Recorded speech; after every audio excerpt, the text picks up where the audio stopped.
Good morning, friends.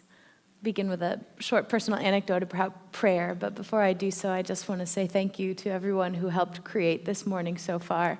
You know, if we needed to really answer this question, what is the best way to pray?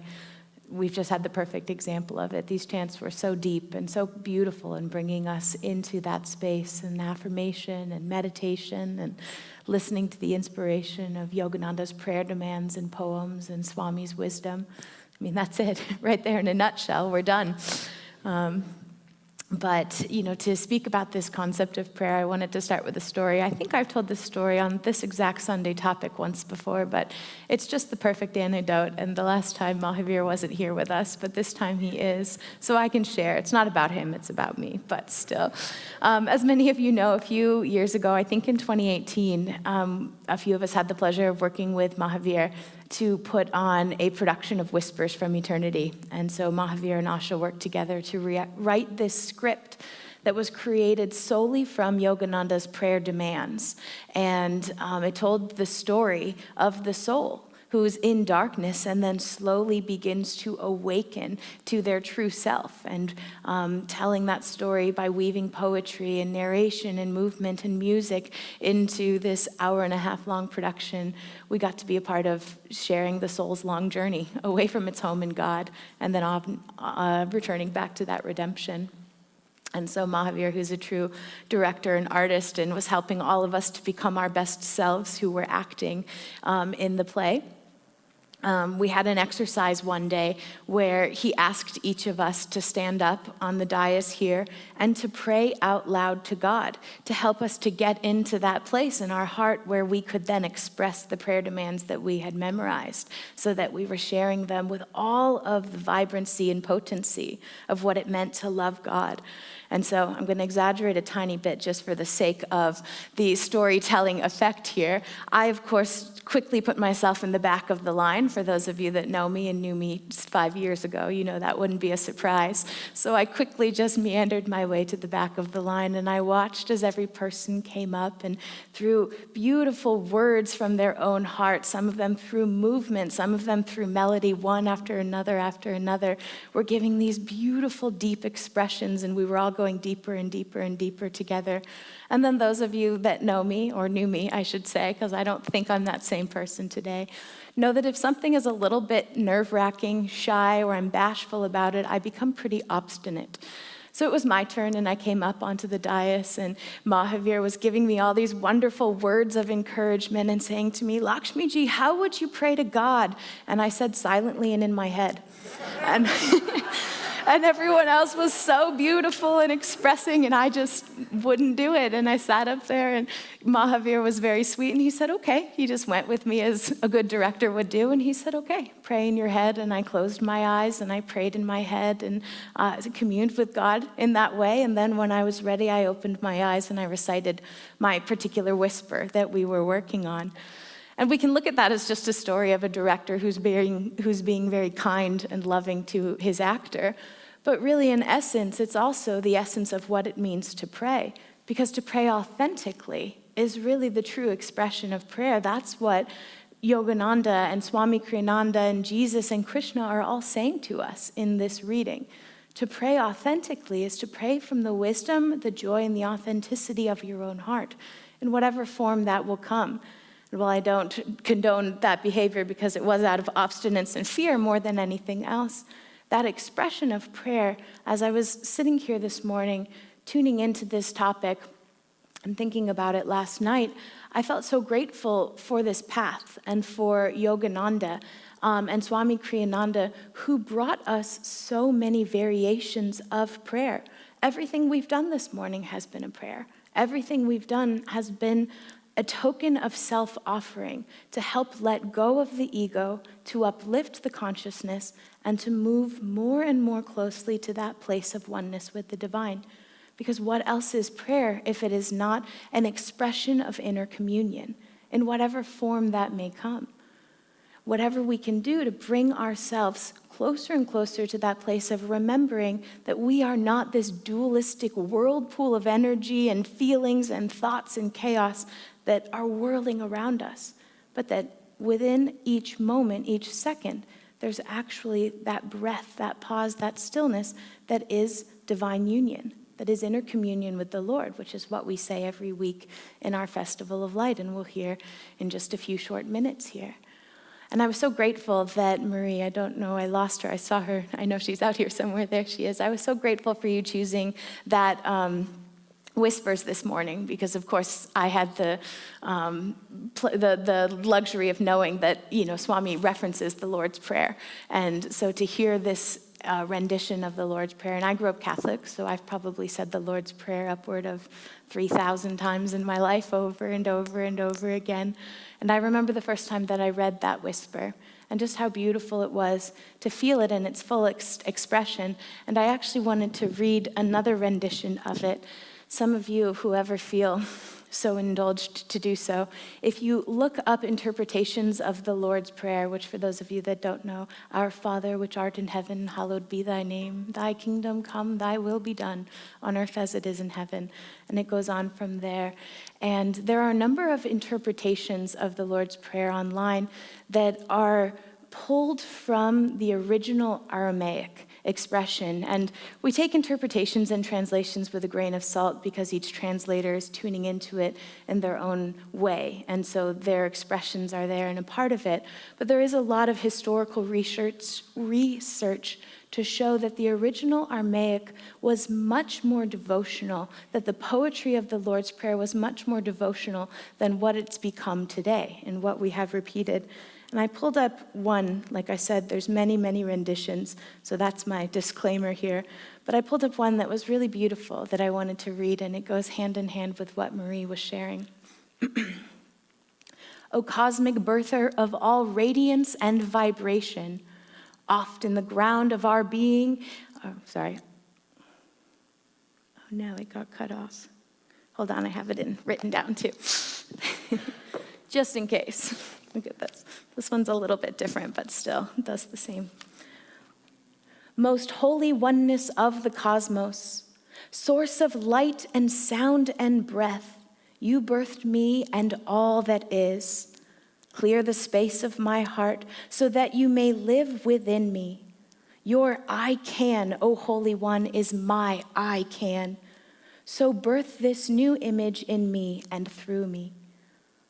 As your desire is in heaven, make it so in all earth, especially in the earth of my body temple.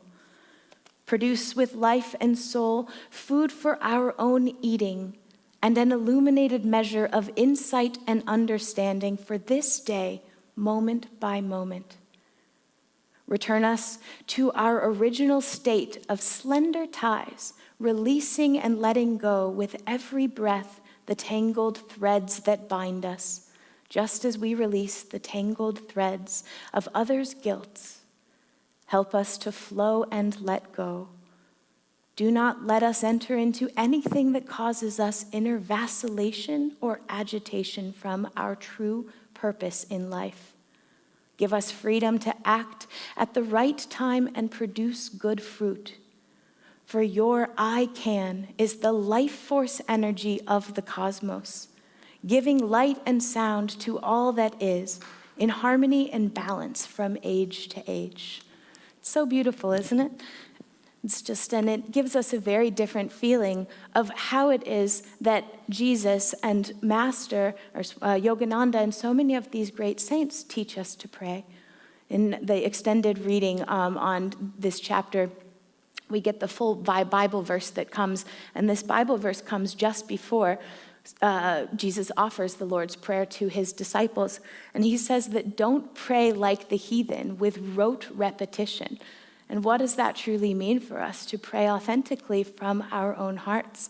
When some of us went on pilgrimage to Jerusalem in 2019, we actually had the opportunity to go to the very grotto, the very cave that is said to be the place where Jesus Christ sat around with all of his disciples, and he offered the Lord's Prayer. And you can walk through what is now a beautiful garden and a church and a temple there, and all over the walls are written in every language that you could imagine the Lord's Prayer over and over again. And it was such a surreal experience for me to be there, particularly growing up, having repeated this prayer so many times. and you just become completely enveloped in its vibration. And what I felt was such sweetness, such love and joy. You felt what Jesus was actually offering to his disciples, which was not just words to pray. He was giving them a vocabulary to commune with the divine, but it was an invitation to wake up to their own true highest potential, to shift their consciousness, to remember, pray and pray knowing that they are one with God. Because for each one of us as yogis and truth seekers sitting in this very room, listening to these words and listening to all of this music and these melodies, the question becomes for us not so much what is the best way to pray, but what is the purpose and intention behind prayer? And if we begin to take that step forward, and we get to that place where Krishna leaves us in the Gita, which I'm not going against Krishna's advice here, but if we end just in that place where we stay in the I and thou relationship, we haven't made it all the way. He tells us that because we need those tools to offer ourselves up into the divine. But the true purpose of prayer is to come to that place of knowing that we are one with the divine, that everything you do, true prayer, is that every aspect, moment, second, breath of your life expresses your inner communion and your inner devotion. Prayer is devotion in action. And that doesn't become compartmentalized to the times when we're sitting in a temple or sitting on our meditation pillow or sitting in work. Now I'm praying, now I'm not. The goal for each one of us and what the path of yoga begins to reveal to us is that just like a lotus flower, petal by petal, we open up to that knowing. And we all have those examples of whether it comes from the great saints or the people that we know in our lives. We have those experiences even within our own life, that moment when you just know you're in a flow and you're feeling divine creativity and intuition and joy flowing through you. Whether it's serving with your family and raising your children at your workplace, whatever it is, we have those moments and we know them. And we get to hold on to them like a precious gift because they're there to remind us, to lift ourselves up. And so the question then becomes for us, how do I practice that presence of God? How do I practice that inner communion? And yesterday, we had a lot of fun. A couple of us here were helping to put on a little outreach workshop that we called Mastering the Monkey Mind. And in this workshop, we were doing a lot of different tools and techniques of yoga that can help us to become aware of, control, and redirect our energy and our life force, which is, of course, the essence, as we all know, of mastering the monkey mind. We did, of course, get to the end where I said the good and bad news is all these tools are great, but really it's meditation. So you can do these tools as much as you want, but meditation, that inner communion, is what sustains that reality. But in one of the final sections, Sai Ganesh was talking about concentration and what concentration looks like in our world. And he was sharing some pretty staggering data. I actually looked them up just to share some of this with you. And so some of the things, I won't read all of them, but here's where we are in 2024. The average person spends 37 seconds on one particular source material on the website before they decide that they're bored and ready to move on. 55% of people spend less than 15 seconds on one particular, on their phone, on one particular activity on their phone. An average person can only concentrate for 20 minutes in 2024. Multitasking can reduce our productivity by 40%, yet we love doing it. Right? This was a fun one. Americans check their phone 144 times a day. I probably fall guilty of that one myself. There's more. You can go online and look it up. But what's the point of this? We have a hard time concentrating. And the world is such, it's established in such a way that we think, this is stealing some of Sai Ganesh's wisdom from yesterday, we have this feeling that we need to be entertained constantly. And so we're on our phones constantly. Even the other day, I was watching a television show on my iPad, and like 10 minutes in, I picked up my phone and started doing things on my phone because I was bored watching the television show. I needed more stimulation, and I caught myself, luckily, after about 4 minutes, and I just turned it all off and just said, let's pick a different activity. I actually picked up my guitar and started playing, which was a completely different reality because that takes all my concentration, all my focus, all my attention. And so what we can do, how this relates to each one of us right now, I came back to that question of what does it mean to practice the presence of God? Well, it's about practicing presence in general. Because if we're constantly drawn out into the world, if we're constantly getting restless, we forget to think about God. Or that beautiful quote that comes from Autobiography of a Yogi. This is one of my favorite moments because I've been known to pout in my own life, and I love that Sri Yukteswar pouts when Babaji comes to meet him, and he says, "Hold on one moment, I'll be right back." And then he runs away and to get sweetmeats and treats, and he comes back and Babaji's gone. The next time he sees Babaji, he's pouting, and Lahiri Mahashaya says, "What are you doing? That's Babaji, why are you pouting?" Essentially. But the moment, when he confronts Babaji in this moment, and Sri Yukteswar says, "I was going to bring you sweetmeats and you disappeared." He says, "I was fairly extinguished into the ether by the gusts of your restlessness." I love that line, right? That the divine is fairly extinguished into the ether by the gusts of our restlessness. How often do we fall prey to restlessness? How often is the mind running? How often are we actually present for an experience? And the more that we practice presence, yes, that's attached with practicing the presence of God, but even if we just start by practicing presence, being completely immersed in a single moment, what we find is we can't help but feel the divine there, whatever the circumstance may be. The example Sai Ganesh was using yesterday was, what happens, let's say you do a 3-day water fast, and then it's the end of that water fast, and you're breaking that with an apple, and you bite into that apple. How many times have we eaten an apple in our lives? But when you bite into it consciously, and you have the sensory experience of the crunch and the taste, and all of what that experience is, the whole mind is illuminated. We can't help but feel an expression of gratitude for the fruit that is nourishing us. And you see, that's the shift for us, is that we can actually have that experience every moment of our lives if we're willing to bring our energy and our attention to it. And it's not just, I was thinking about this last night, it's not just true for the joyful moments. Even in the very midst of what might be one of the most painful experiences for any one of us in our own lives, if we're really centered there, we find that God is there too.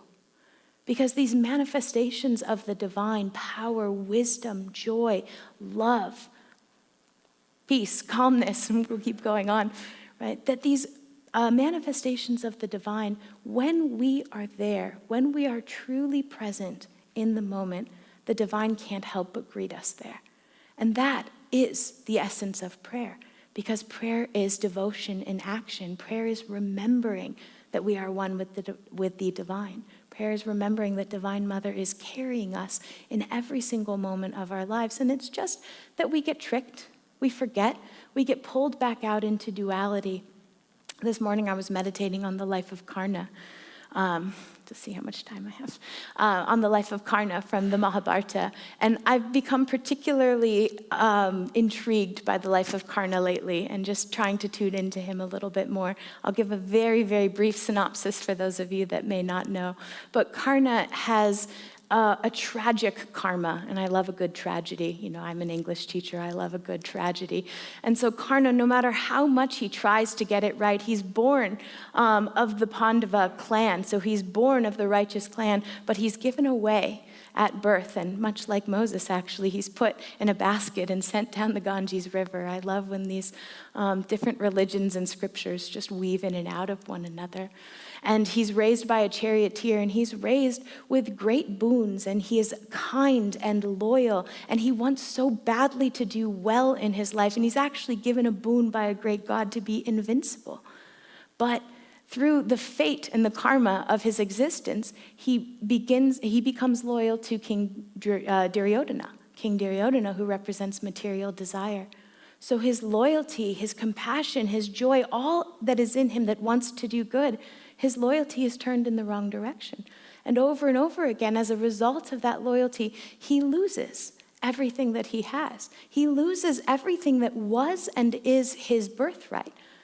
And for each one of us, if we meditate on the life of Karna, we can see that that's true in our own hearts as well. We all have a little bit of Karna in us because we can't help but get drawn into the world. Our loyalty just turns the wrong way.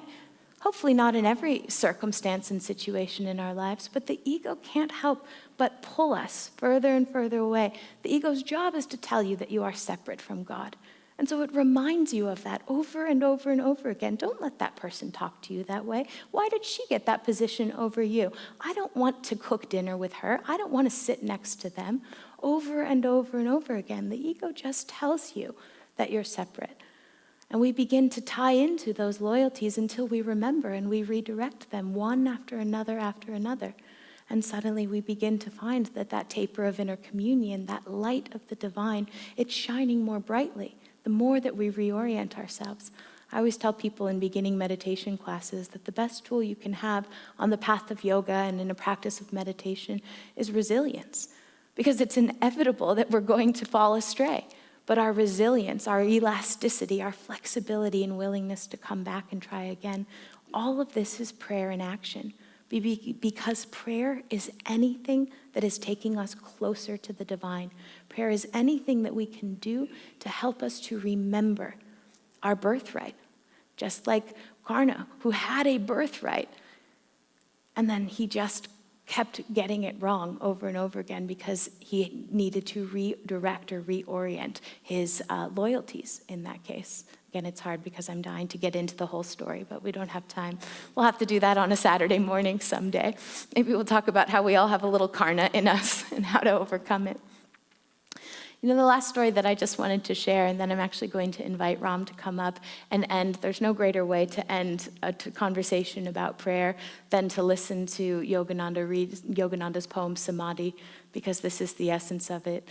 I, the cosmic sea, watch the little ego floating in me. From joy I came, for joy I live, in sacred joy I melt again. How do we come back to that place of oneness? We come back to that place of oneness by remembering it. And Samadhi is such a beautiful gift. The more that we read it, the more that we can feel just how close that consciousness is. It's just on the other side of every experience that we have. And we get these little glimpses as the veils drop for us to explore it. So actually, I think I'm not going to tell a story because that was beautiful. Let's just invite Ram up and then we'll have him listen to it. I'd like you guys to listen. Ram is an incredible orator, and so you'll feel the vibration and the energy and the essence of this poem, Samadhi, coming through him. And tune in to that reality, that inner communion, that oneness, to remember that everything we do in our lives, everything we do that is God reminding, is the essence of prayer and brings us closer and closer to God. Banish the veils of light and shade, lifted every vapor of sorrow, sailed away all dawns of fleeting joy, gone the dim sensory mirage. Love, hate, health, disease, life, death, perished these false shadows on the screen of duality. Waves of laughter, silhouettes of sarcasm, melancholic whirlpools, melting in the vast sea of bliss. The storm of Maya stilled by magic wand of intuition deep. The universe forgotten dream subconsciously lurks, ready to invade my newly wakened memory divine. I live without the cosmic shadow, but it is not bereft of me. As the sea exists without the waves, but they breathe not without the sea. Dreams, wakings, states of deep turiya, sleep. Present, past, future, no more for me, but ever present, all flowing I, everywhere. Planets, stars, stardust, earth, volcanic bursts of doomsday cataclysms, creation's molding furnace, glaciers of silent X-rays, burning electron floods, thoughts of all men, past, present, to come, myself. Each particle of universal dust, anger, greed, good, bad, salvation, lust, I swallowed, transmuted all into a vast ocean of blood of my own one being, smoldering joy, off-puffed by meditation, blinding my tearful eyes, burst into immortal flames of bliss, consume my tears, my frame, my all. Thou art I am thou, knowing, knower, known as one, tranquil, unbroken thrill, eternally living, ever new peace, enjoyable beyond imagination of expectancy, samadhi, bliss, not a mental chloroform or unconscious state without willful return, samadhi, but extends my conscious realm beyond the limits of the mortal frame to farthest boundary of eternity, where I, the cosmic sea, watch the little ego floating in me. The sparrow, each grain of sand fall not without my sight. All space floats like an iceberg within my mental sea. Colossal container I of all things made. By deeper, longer, thirsty, guru-given meditation comes this celestial samadhi. Mobile murmurs of atoms are heard. The dark earth, mountains, vales, lo, molten liquid. Flowing seas change into vapors of nebulae. Om blows upon vapors, opening wondrously their veils. Oceans stand revealed, shining electrons, till at last sound of the cosmic drum vanish the grosser lights into eternal rays of all-pervading bliss. From joy I came, for joy I live. In sacred joy I melt. Ocean of mind, I drink all creation's waves. Four veils of solid liquid vapor light lift aright. Myself in everything enters the great myself. Gone forever, fitful flickering shadows of mortal memory, spotless is my mental sky. Below, ahead, and high above, eternity and I, one united ray, I am become the sea of mirth itself.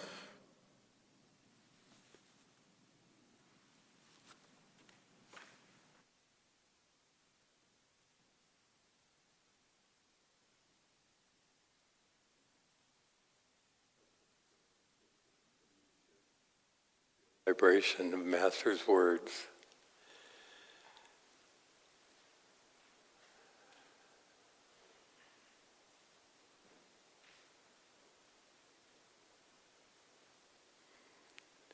Om, peace. Amen.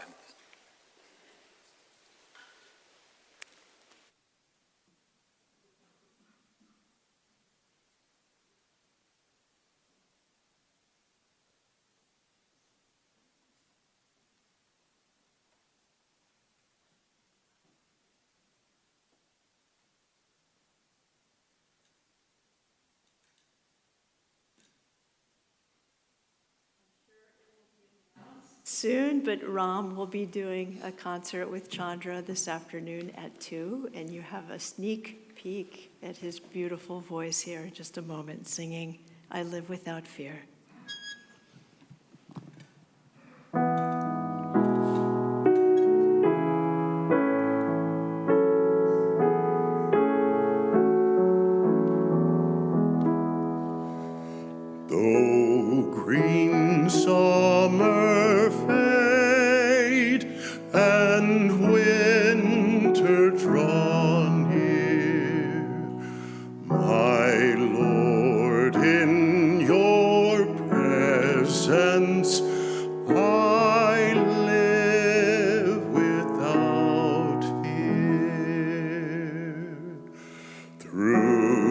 tempest, through snow,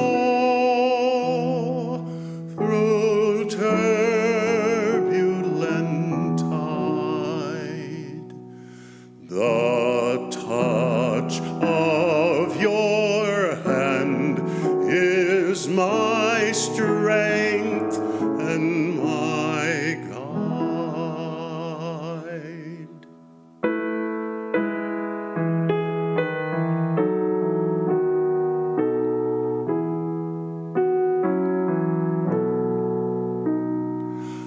I ask for no riches that death can destroy. I crave only thee,